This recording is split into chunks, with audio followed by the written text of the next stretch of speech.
Buenos días. En este video, que corresponde a esta semana 4, yo voy a profundizar algunos de los conceptos presentados en la semana anterior, particularmente aquellos referidos a emergencia, autoorganización, comportamiento contraintuitivo y punto crítico, cambio de fase. La idea es que podamos detenernos un poco más en el análisis de estos conceptos para que puedan entender de una forma un poco más completa la relevancia que tienen estos conceptos, que básicamente integran, como vimos la semana pasada, el conjunto de características que uno podría señalar como típicas de los sistemas complejos, ¿no? Para ello, inicialmente voy a hacer una descripción, digamos, de algunas ideas complementarias a las que presenté la semana pasada, y en una segunda parte en el video me voy a detener en el desarrollo de un modelo que se ha transformado en una referencia muy utilizada para entender particularmente los fenómenos de segregación socio-residencial en el espacio urbano, y que es el modelo de Schelling, y que nos va a permitir a nosotros identificar estas características que señalé al inicio, ¿no? Emergencia, autoorganización, comportamiento contraintuitivo, cambio de fase, ¿no? La idea es que ustedes puedan observar a partir de este modelo cómo uno puede aplicar estos conceptos y cómo puede reconocerlos, ¿no? De modo tal que les sirva como un insumo para el desarrollo de los trabajos prácticos que tienen que desarrollar y aplicarlos efectivamente en el mismo con vistas a la monografía final.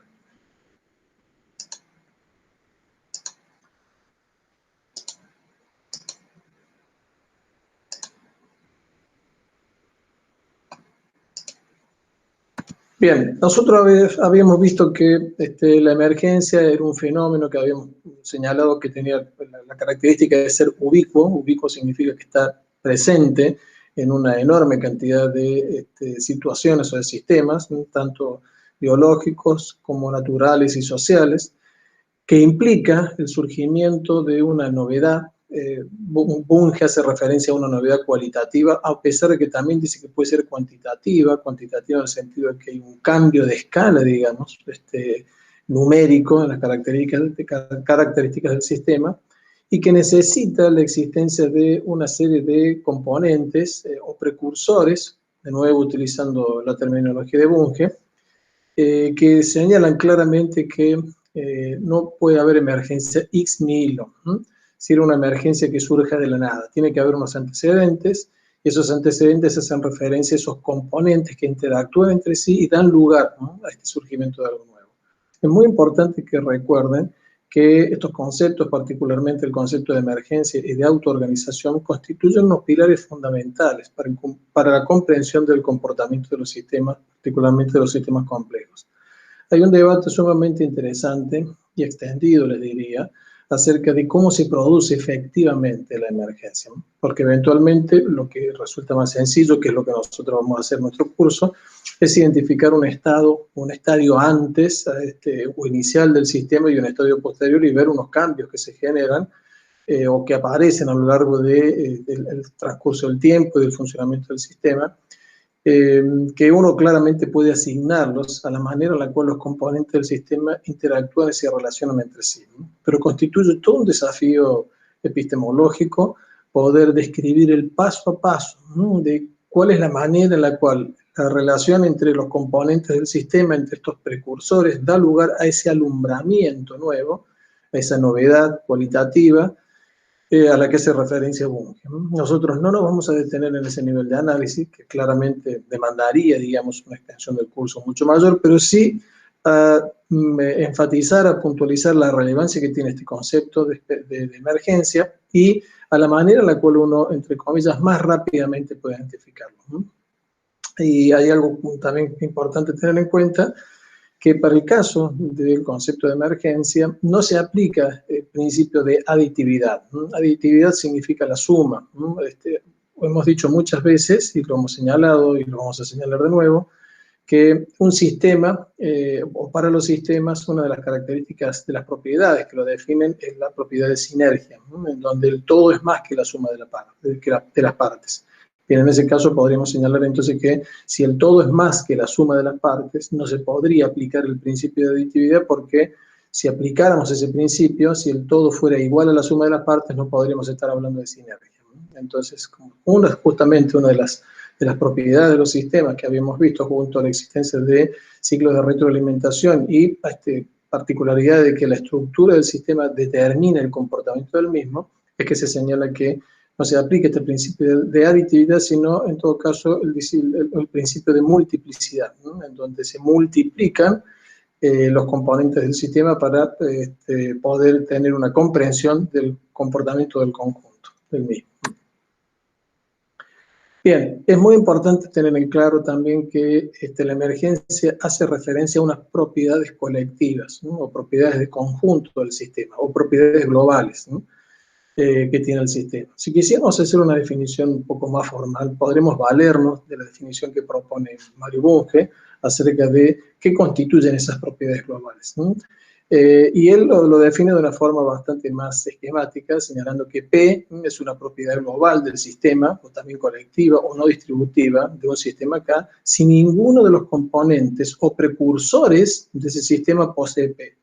Esto significa que la propiedad que tiene el conjunto no se encuentran presentes en cada uno de los componentes. A esa referencia cuando Bunge plantea esto del cambio cualitativo, ¿no? Esta novedad cualitativa, el hecho de que hay algo nuevo, algo que no está presente en los elementos que constituyen el sistema y que surge como consecuencia de la interacción que tienen los elementos constitutivos del sistema, ¿no? Por eso esa idea de que esta propiedad global no se encuentra presente en ninguno de los componentes o precursores, ¿no? Si existiera, si fuera reconocible en los elementos constitutivos del sistema, no se estaría hablando de emergencia, ¿no? O de algo nuevo que surge a partir de la interrelación entre los componentes, ¿no? Bueno, el concepto de emergencia sirve para explicar muchos procesos, ¿no? Pero sobre todo en aquellos que resulta imprevisible poder identificar su surgimiento, ¿no? En donde hay algo que dije, como dije recién, que plantea una novedad de carácter cuantitativo y cualitativo, ¿no? Este concepto sirve para explicar que de poco puede surgir mucho, ¿no? Y lo mucho que surge no es necesariamente reducible a los elementos que conforman el sistema o los elementos que constituyen como la causa del comportamiento del sistema, ¿no? Y también nos va a ayudar a plantear algo que es muy importante y forma parte del análisis sistémico, y es la existencia de escalas o niveles, ¿no? Uno podría decir que hay múltiples procesos emergentes a lo largo de un sistema en la medida en la cual distintos niveles de articulación de los subsistemas da lugar al surgimiento a una escala superior de algo nuevo y distinto, ¿no? Una de las particularidades entonces que tienen los sistemas es la posibilidad de reconocer varias escalas, ¿no? En cada una de las escalas interactúan esos elementos constitutivos o componentes que dan lugar al surgimiento o ese alumbramiento a una escala superior de algo nuevo, ¿no? Que en la escala inferior no se encuentra presente. Hay una cuestión bien importante acerca del error de no considerar adecuadamente este concepto de emergencia que se denomina patología de la emergencia, ¿no? Esta patología, como un comportamiento equivocado, hace referencia al error de asumir que el comportamiento del sistema en su conjunto se puede inferir directamente a partir de las propiedades que tienen los elementos constitutivos del sistema, independientemente del nivel de interacción que tengan los mismos, ¿no? Bueno, esto es algo que muchas veces uno lo comete, este error, a partir de un análisis muy lineal, imaginando que si algo está presente en el conjunto es porque esas características propias del conjunto son reconocibles también en los elementos que constituyen el conjunto. Bien, a esto hacemos referencia entonces cuando señalamos esta patología de la emergencia, ¿no? Porque estamos perdiendo de vista que por tratarse de un factor nuevo y cualitativamente distinto, no puede estar presente en los elementos constitutivos. Si estuviera presente, no estaríamos de nuevo haciendo referencia al surgimiento de algo nuevo, a este concepto de emergencia, ¿no? Razón por la cual es muy importante poder distinguir este punto, ¿no? Acerca de la necesidad de valernos de herramientas que nos permitan comprender esas particularidades del conjunto a partir de la interrelación entre los elementos que constituyen el mismo.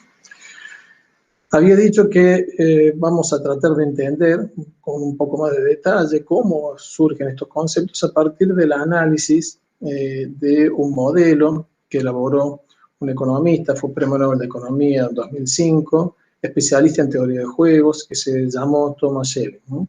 Thomas Schelling fue una persona muy destacada que hizo una trayectoria académica e intelectual sumamente trascendente, particularmente en el campo de la teoría de juegos. La teoría de juegos es un campo específico, diría, de conocimiento, en donde inicialmente convergieron la matemática y la economía para tratar de explicar de una manera más formal, y cuando digo formal estoy haciendo referencia a una manera matematizada, con ecuaciones parametrizando las relaciones entre los componentes, de las estrategias que distintos actores desarrollan para tratar de llevar adelante una determinada jugada, ¿no? Esta idea de teoría de juegos no debería llevarlos a pensar ustedes en un juego lúdico, en un juego de fin de semana, un juego de mesa, a pesar de que también se puede aplicar para ese tipo de circunstancias, sino que hace referencia básicamente a la interacción entre distintos actores individuales u organizaciones que se, entre comillas, interpreta, ¿no?, como un juego, en donde cada uno de estos actores busca elaborar e implementar la mejor estrategia, es decir, el mejor conjunto de acciones posibles para alcanzar un determinado fin, ¿no? Bueno, esa es como una referencia muy, muy rápida acerca de lo que constituye este campo, sumamente interesante y le diría al mismo tiempo muy explorado de la teoría de juegos. Bueno, un campo en el cual se destacó notoriamente Thomas Schelling, porque justamente el premio Nobel que él recibe básicamente se lo otorgan a partir de las aportaciones que él realiza en este campo. Bueno, uno de los productos, digamos, de los aportes que realizó Thomas Schelling es un libro que se llama Micromotivos y Macroconductas, en donde él presenta un modelo, ya lo había elaborado un tiempo antes, al modelo a principios de los 70, el libro se publica más o menos a finales de los 70, en donde analiza de una forma sumamente sencilla, pero al mismo tiempo muy potente, el fenómeno de segregación socio-residencial. Naturalmente, él formula este modelo pensando en la realidad que él conocía, los Estados Unidos, que ha estado caracterizada, y aún no está, durante mucho tiempo por una fuerte segregación socio-residencial, básicamente en términos raciales, ¿no?, en términos étnicos, ¿no?, entre blancos y negros, pero luego también comenzó hasta manifestarse con otro tipo de minorías, ¿no? Bueno, lo interesante de este modelo, ya vamos a ver, es que nos permite entender bastante bien y de una forma novedosa cómo es posible que surja un fenómeno de segregación socio-residencial a partir de la interacción de los agentes componentes, es decir, a partir de personas o individuos que habitan un determinado territorio, ¿no? En nuestro caso, a mí me parece importante que nos detengamos un poquito en ese modelo para reconocer algunas de las características que hemos visto en el video anterior acerca de lo que constituyen, digamos, los sistemas complejos, ¿no? Particularmente, como dije recién, el concepto de emergencia, autoorganización, cambio de fase o punto crítico y comportamiento contraintuitivo, ¿no? El afán, de nuevo, la expectativa es que esto sirva para completar aquellos conceptos presentados en la semana anterior. Bien, si bien Schelling reconoce que hay una multiplicidad de factores que conducen a situaciones de segregación, algunos de carácter económico, otras segregaciones que pueden ser organizadas deliberadamente, por ejemplo los guetos, ¿no?, algunas que resultan producto de los sistemas de comunicación, por ejemplo el lenguaje. Es bastante frecuente encontrarse, o ha sido siempre frecuente encontrarse comunidades que se congregan en ciertos puntos o zonas de la ciudad como consecuencia de que comparten una cultura y un lenguaje común, con lo cual facilita la relación entre estas personas que se agrupan espacialmente en ciertas zonas de la ciudad. Hay otros fenómenos que resultan de la interacción de elecciones individuales de las personas, ¿no? Y ya vamos a ver la conclusión sumamente interesante a la que llega Schelling en este sentido, ¿no?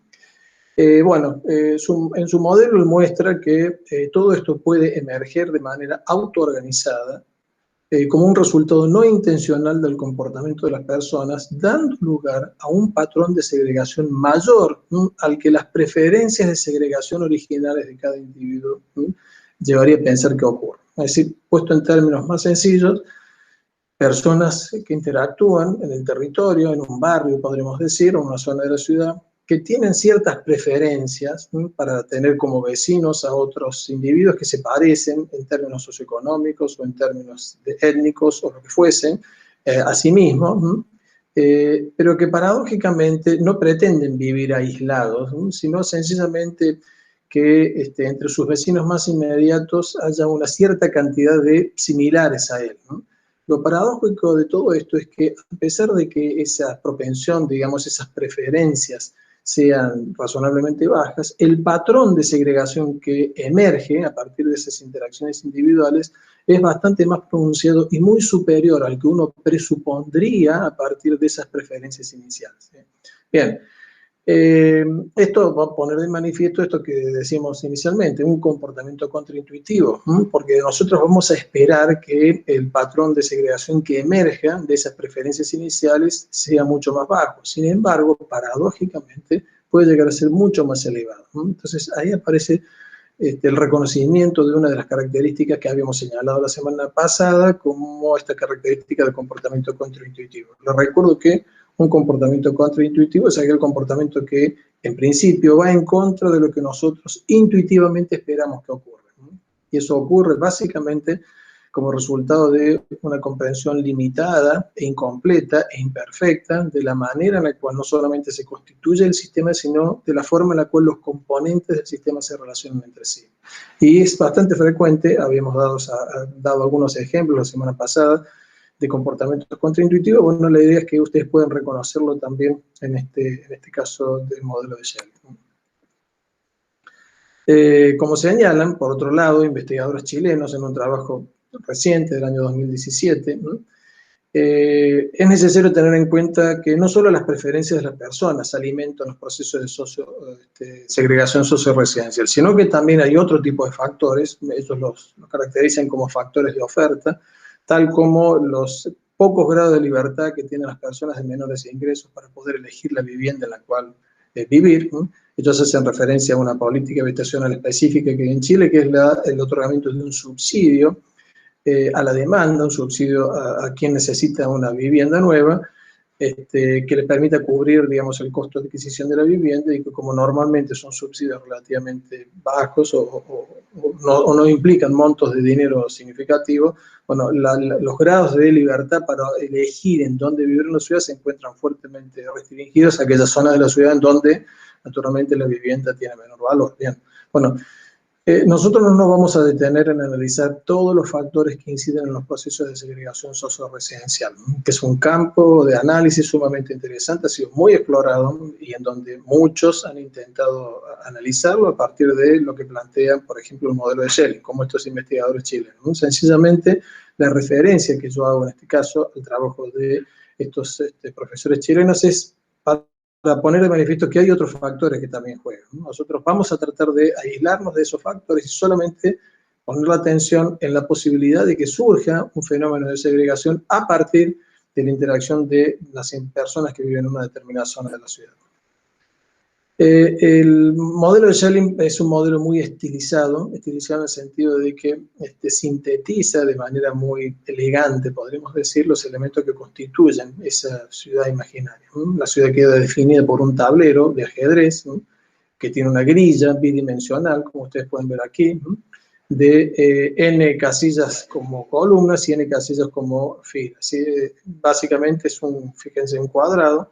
N por N puede ser cualquier número, 50, 60, 70, 100, 120, así que podríamos tener una ciudad, digamos, razonablemente grande, tan grande como nuestra capacidad de procesamiento de información nos lo permita.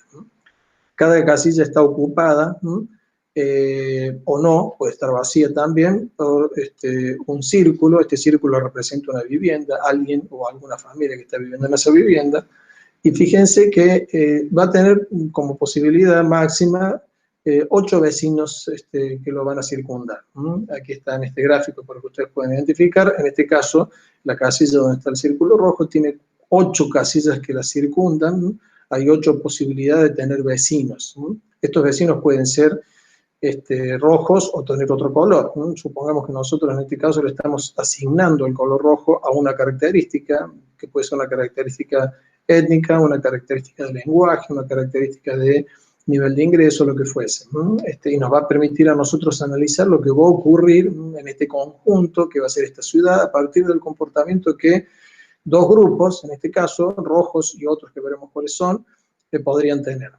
Bien, aquí hay sencillamente una síntesis de cuántos vecinos serían esperables en función del nivel de preferencia que tendría, por ejemplo, este vecino rojo respecto de sus vecinos inmediatos, ¿no? Por ejemplo, si tiene 8 vecinos posibles, si tiene una preferencia del 20%, esto significa que se encontraría satisfecho de vivir aquí si por lo menos el 20% de sus vecinos fueran del mismo color. Esto implica que estamos hablando más o menos de 2 vecinos iguales al rojo. Fíjense que para sacar este valor de 2, sencillamente yo multiplico o calculo el 20% de 8. Si dijéramos esto, hiciéramos los números, el cálculo sería 1.6.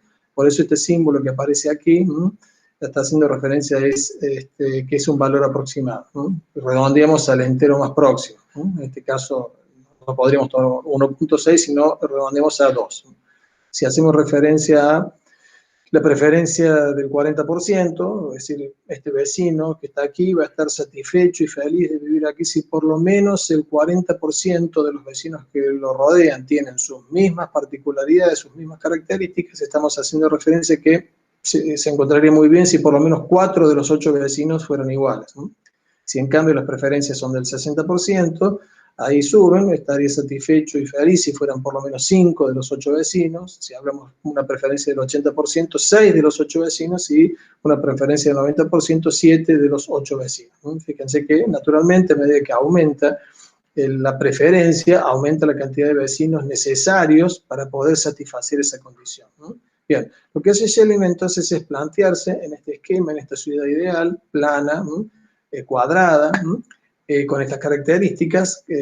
Algunas casillas están ocupadas y otras están libres, ¿no? Lo que ocurriría con el comportamiento colectivo si analizamos su comportamiento a partir de distintos niveles de preferencia, ¿no? Relativamente bajos o muy bajos, ¿no? Yo prefiero estar aquí si solamente el 20% de los vecinos, es decir, 2 de 8 es muy bajo, son iguales a mí, o preferencias muy altas, como en este caso el 90%. Vamos a ver qué ocurre en este comportamiento. Otro elemento que compone el modelo de Schelling es que cada residente tiene la posibilidad de movilizarse de un punto a otro para tratar de satisfacer esas condiciones. Y como dijimos recién, para cada residente su nivel de felicidad estará dado por la composición social de su vecindario. Si la proporción de vecinos es igual o mayor a lo que pretende, se va a encontrar feliz en el lugar en donde está. Y razón por la cual no va a tener un motivo, digamos, para poder desplazarse a otro punto de esa ciudad, que en este caso sería otro punto del tablero. Y si la proporción de vecinos iguales a él es menor al nivel de preferencia o de tolerancia, se asume que se encuentra en una situación, digamos, de insatisfacción, razón por la cual va a preferir tratar de encontrar otro lugar en esa ciudad en donde se cumplan esas condiciones, ¿no? Es decir, esta idea lleva a que cada agente se va a poder mover de manera reiterada hasta encontrar aquel punto en el tablero en donde se satisfagan las condiciones que él íntimamente, digamos, pretende. Bueno, el modelo parte de una distribución aleatoria inicial. Aleatoria significa al azar, en donde, bueno, se pueden probar muchas distribuciones azarosas o aleatorias iniciales y ver qué ocurre al final del proceso, digamos, al final de una serie de iteraciones que van dando lugar a explicar la manera en la cual se va a comportar ese sistema. Veamos qué ocurre. Vamos sencillamente, para tomar un ejemplo, vamos a suponer que tenemos este tablero. Fíjense, aquí hay más o menos como unas 52, 53 celdas, como columnas y como filas. De nuevo, esta es la ciudad, es un esquema cuadrado. Aquí tenemos fichas blancas y rojas, ¿no? Son dos tipos de, podríamos decir, habitantes distintos que pueden estar haciendo referencia a cuestiones, como dije recién, de color, de ingreso, de lengua, lo que fuese. Que se distribuyen aleatoriamente significa que están como desparramados inicialmente sin responder a ningún patrón. Ustedes ven que aquí sobre el fondo hay ciertos espacios negros. Bueno, eso sería como el fondo de esta ciudad, ¿no? Cuando se observa un espacio negro, básicamente lo que uno está observando es un lugar que queda posible de ser ubicado u ocupado, ¿no? Bien. Entonces, si ponemos esta condición de que el 40% de los vecinos de los blancos y de los negros sean iguales, es decir, de los 8 vecinos disponibles, por lo menos sean 4 vecinos iguales, y demos la libertad de que cada uno de estos círculos que representan personas se mueva a lo largo del tablero hasta encontrar el punto de equilibrio dado por el cumplimiento, la satisfacción de esta condición, nos encontraríamos con este resultado. Fíjense que en la primera imagen hay una distribución aleatoria y podríamos decir, poco segregada, ¿no? Hay una mixtura muy grande entre blancos y rojos, ¿no? Prácticamente es difícil reconocer alguna zona en donde domine, ¿no?, los blancos o los rojos. Sin embargo, después de plantear esta condición inicial y permitir que se muevan los blancos y los rojos hasta encontrar un punto de equilibrio, llegamos a esta segunda imagen. Y fíjense que aquí aparece con mucha más claridad, ¿no?, zonas que son solamente rojas y zonas que son solamente blancas. De nuevo, los puntos que quedan en color negro hacen referencia a lugares vacíos, ¿no?, que pueden ser ocupados, pero no lo han sido, por blancos o por rojos, ¿no? Fíjense que aquí claramente emerge, de nuevo, un patrón muy segregado, claramente es bien reconocible. Aquí se puede percibir cómo a partir de la interacción de los componentes de esta ciudad ideal ha emergido este nuevo patrón de segregación de una manera totalmente autoorganizada. Nosotros no, de algún modo podríamos decir que no hemos incidido en la manera en la cual cada uno de estos agentes se ha movido y se ha localizado, dando lugar a un comportamiento que posiblemente sea relativamente contraintuitivo, porque, como dijimos inicialmente, con un bajo nivel de preferencias, se arroja un patrón de segregación relativamente importante, ¿no?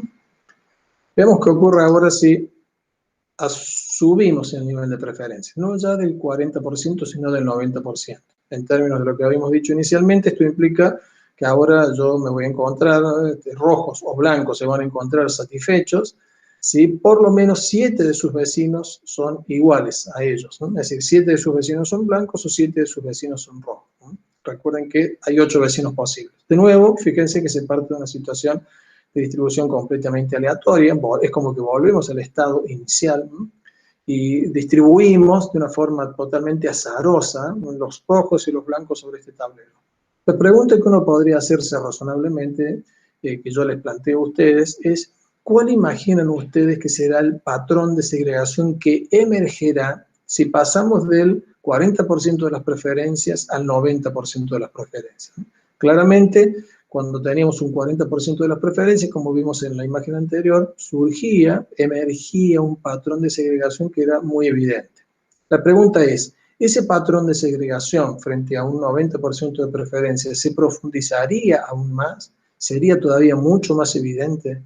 Bueno, cuando he realizado este ejercicio con los estudiantes presentes en el aula, se ha generado una pequeña intercambio de opiniones, pero les diría que la opinión que tiende a primar, y posiblemente muchos de ustedes estén pensando en algo similar en este momento, es que el tablero va a quedar dividido en dos grandes sectores.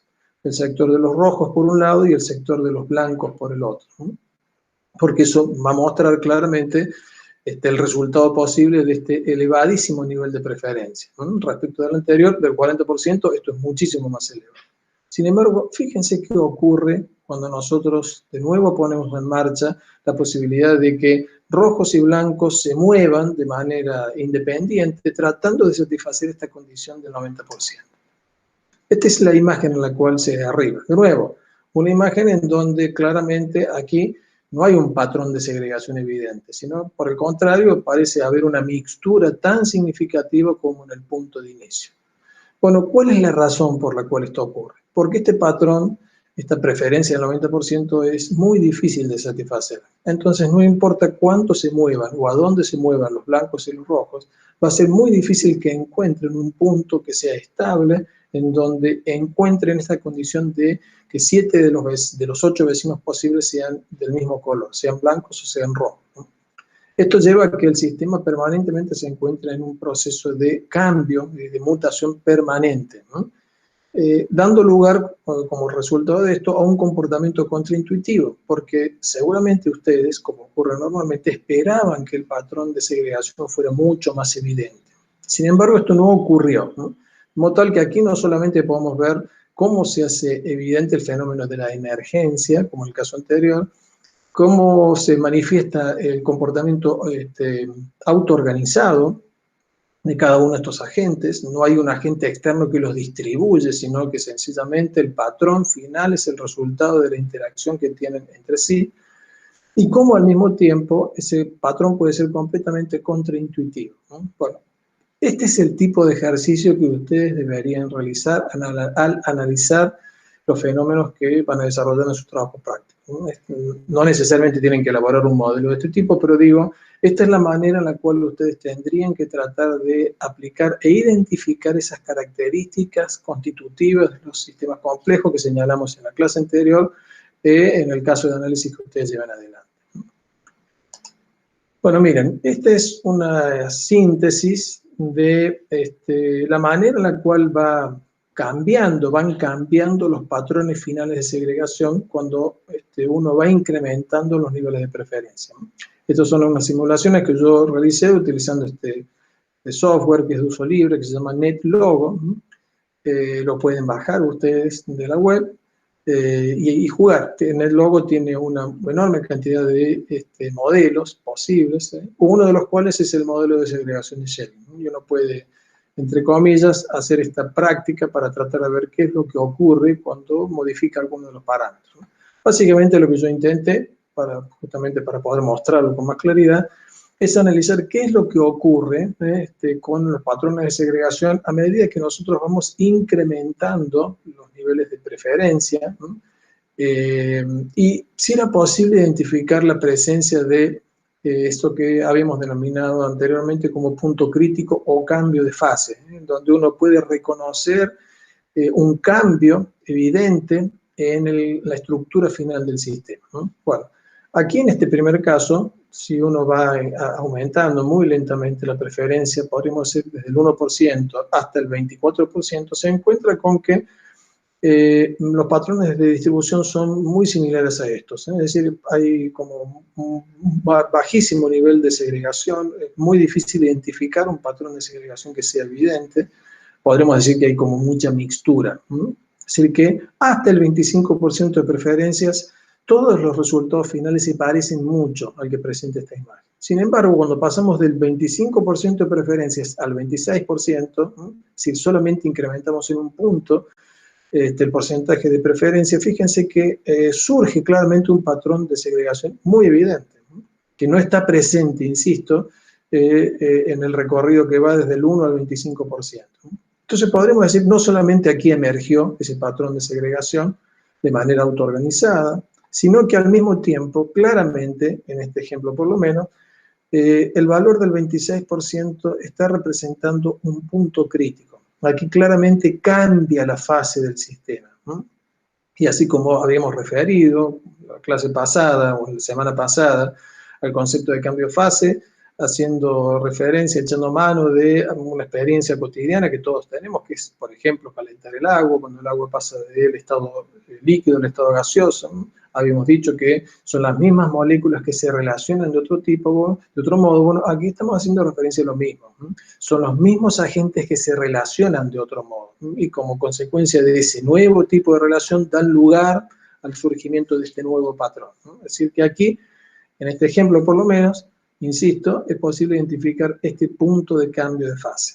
Si seguimos incrementando los valores de preferencia, 27, 28%, 30, hasta el 38%, encontramos que el comportamiento va a ser siempre muy parecido a esta segunda imagen. Sin embargo, cuando llegamos al 38%, fíjense que hay un nuevo patrón, ¿no? Donde el nivel de segregación es mucho más evidente, mucho más marcado, ¿no? Lo que nos permitiría señalar que el 38% de preferencia está señalando otro cambio de fase del sistema, ¿no? Hemos pasado de este estado inicial, en donde prácticamente no hay segregación, a este estado donde hay una segregación, podemos decir, incipiente, ¿no? Finalmente, este tercer estado, donde la segregación es mucho más evidente. Si seguimos haciendo el mismo procedimiento y seguimos incrementando el nivel de preferencia, cuando llegamos al 51%, encontramos que hay un nuevo cambio de fase. Aquí la segregación es mucho más evidente. Desde el 38 al 50, todos los patrones se parecen a ¿no? A esta tercera imagen. Sin embargo, cuando incrementamos en un punto el 51, surge un patrón mucho más evidente como el que está aquí. De nuevo, podríamos decir que el 51 constituye un nuevo cambio de fase. En 58, fíjense que se vuelve a incrementar el patrón de segregación. Hay un nuevo cambio de fase aquí también. En el 67% de preferencias hay otro cambio de fase que se va incrementando. Y lo mismo ocurre con el 72, ¿no? Fíjense que cada vez es como que tiende a ser más segregado. Sin embargo, si ustedes observan, en este caso, por ejemplo, el 51, aquí el perímetro, podríamos decir, de la zona roja es como bastante claro, muy definido, muy identificable. Lo mismo para el caso del 58%. Fíjense que en el caso del 67% comienza a ser bastante más borroso.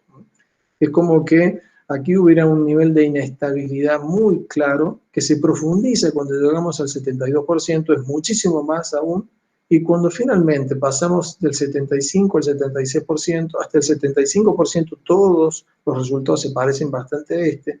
Sin embargo, cuando pasamos al 76, volvemos a un estado que se parece mucho al estado de inicio. De nuevo, un nivel de segregación irreconocible. Paradójicamente, porque, insisto, aunque generalmente ocurre, es que cuando aumentamos el nivel de preferencia, todos tendemos a imaginar que los niveles de segregación tienden a ser mayores, ¿no? Sin embargo, este pequeño ejercicio, digamos, con el modelo de Schelling, nos permite claramente darnos cuenta de que esto no ocurre, ¿no? Dando lugar de nuevo a un comportamiento contraintuitivo. De modo tal que en esta sucesión de imágenes podemos reconocer no solamente la emergencia de nuevos patrones, sino también la manera autoorganizada en la cual estos patrones surgen, la presencia de estos puntos críticos o puntos de cambio de fase del sistema, y finalmente este comportamiento contraintuitivo al que habíamos hecho referencia, ¿no? Es muy importante reconocer estos niveles, distintos niveles de segregación, porque claramente, como habíamos dicho en la reunión pasada, el cambio de fase implica que la manera en la cual se relacionan los elementos constitutivos del sistema se modifica, ¿no? Y eso es lo que da lugar, digamos, a un nuevo comportamiento del conjunto. Y que es muy importante tener en cuenta esto porque uno de los errores que frecuentemente se cometen es, al no identificar estos cambios de fase, pretender tratar el sistema, que eventualmente se encuentra en una fase de desarrollo superior, con criterios y herramientas que son propios y adecuados para una fase inferior, ¿no? Posiblemente esta sea una de las razones que lleva a la neutralidad o a la falta de efectividad que tienen muchas de las políticas públicas que se implementan en distintos planos, ¿no? Tal vez en el caso de la segregación urbana ocurra del mismo modo. Bueno, esta es una síntesis de lo que yo recién se lo señalé verbalmente para que ustedes puedan recorrer, digamos, la sucesión de imágenes. Bueno, y aquí me parece importante presentarles también algunos ejemplos de aplicaciones de este modelo que han permitido identificar algunas cuestiones, muchas de ellas relacionadas con casos reales. Por ejemplo, en el año 2006, una investigación que realizaron profesores de la Universidad de Berkeley y Princeton en los Estados Unidos para tratar de identificar el punto crítico de cambio de fase en el modelo de segregación de Schelling, puso de manifiesto que los patrones de emigración de residentes blancos en los distritos que habían analizado se incrementaron significativamente cuando las minorías residentes alcanzaron el 13% de la población total, ¿no? Es decir, que ahí claramente hay un punto crítico, ¿no? Ese 13% estaría dando cuenta, digamos, de la manera en la cual se acelera la inmigración de la población blanca como consecuencia de, digamos, estos conflictos que en principio existen en Estados Unidos, ¿no? Este patrón ya era reconocible antes, pero según la conclusión a la que llegan estos investigadores, tenía menor nivel de intensidad, ¿no? Y lo interesante, fíjense, como dice aquí al final, es que se encontró que residentes blancos más tolerantes racialmente registraron valores de porcentaje, son los puntos críticos más elevados, ¿no? Esto significa que cuando los residentes son más tolerantes a otros que son distintos, estos valores se incrementan, razón por la cual hace falta una minoría mucho más significativa para que se genere este fenómeno de, podríamos decir, fuga, ¿no?, de los habitantes iniciales. Bueno, un segundo ejemplo está referido a un trabajo, un modelo, un análisis que realizó Zhang, de la Universidad de Clark, este es un investigador muy destacado, muy conocido en este campo, que concluye que la segregación residencial puede emerger y persistir aún si no existe discriminación racial de ningún tipo entre la población blanca y negra, que es el caso que él analizó.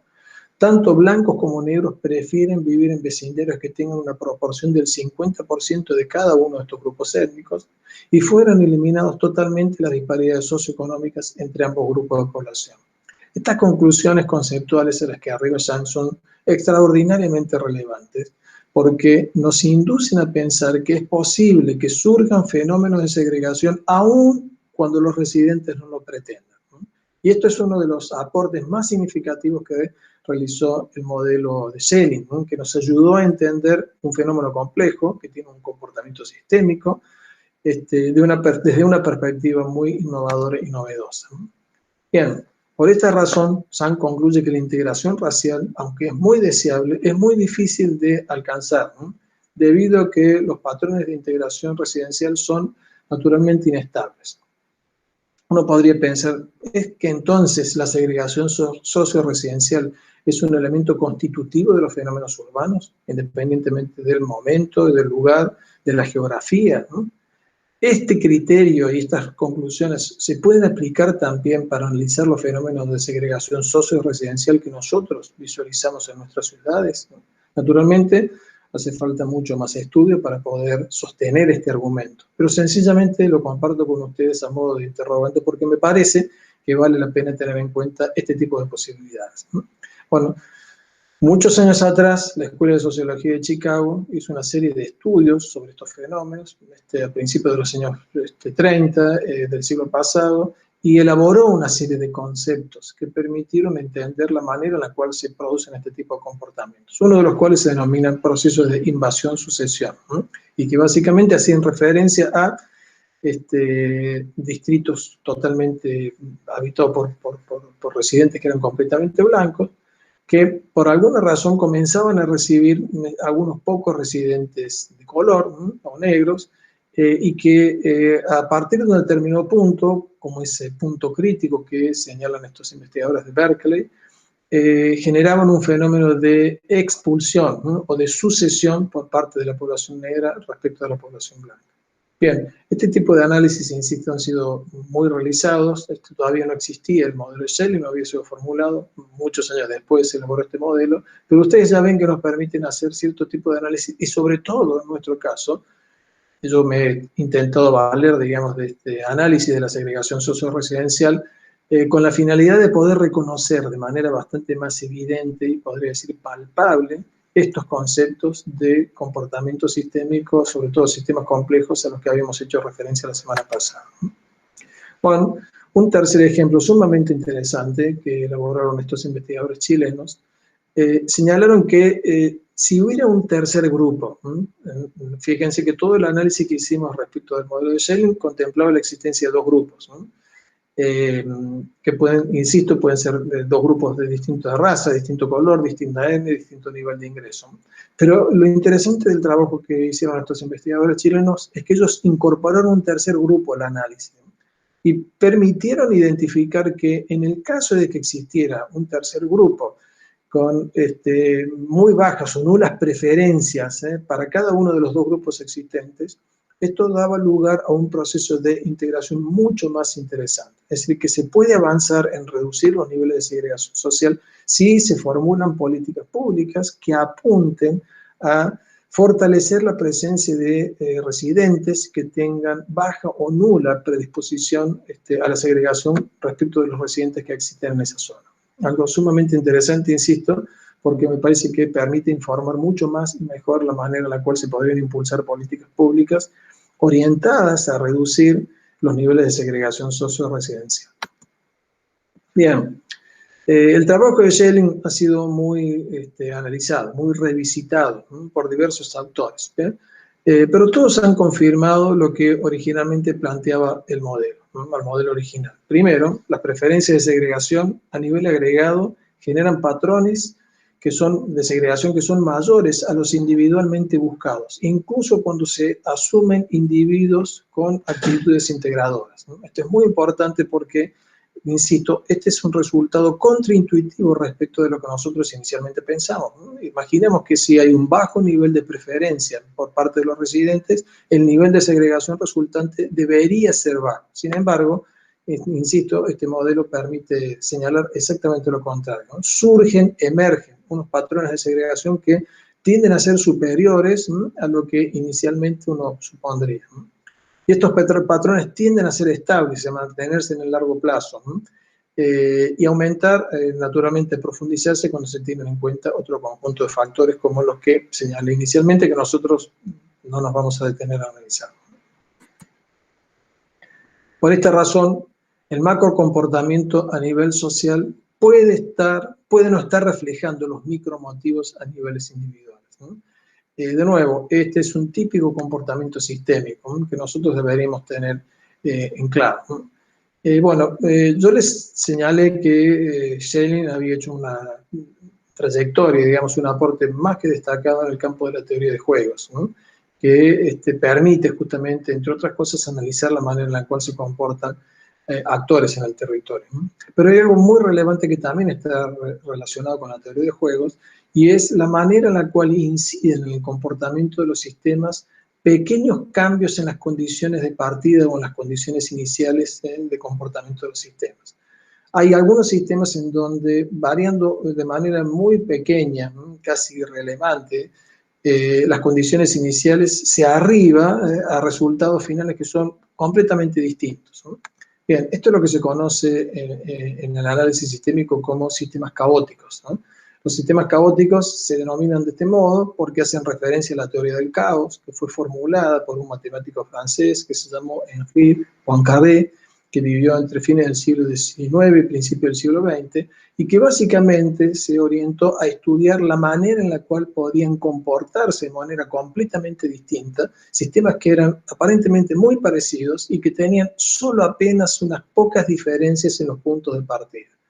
Esto también me parece que es muy importante tenerlo en claro, porque estas pequeñas diferencias con grandes resultados, diferencias en los resultados finales, pone de manifiesto que para muchas circunstancias estos sistemas caóticos tienden a estar presentes y sobre todo hacen más difícil esto que señalé al principio de la semana pasada, de estimar, ¿no?, o poder comprender los estados futuros del comportamiento del sistema.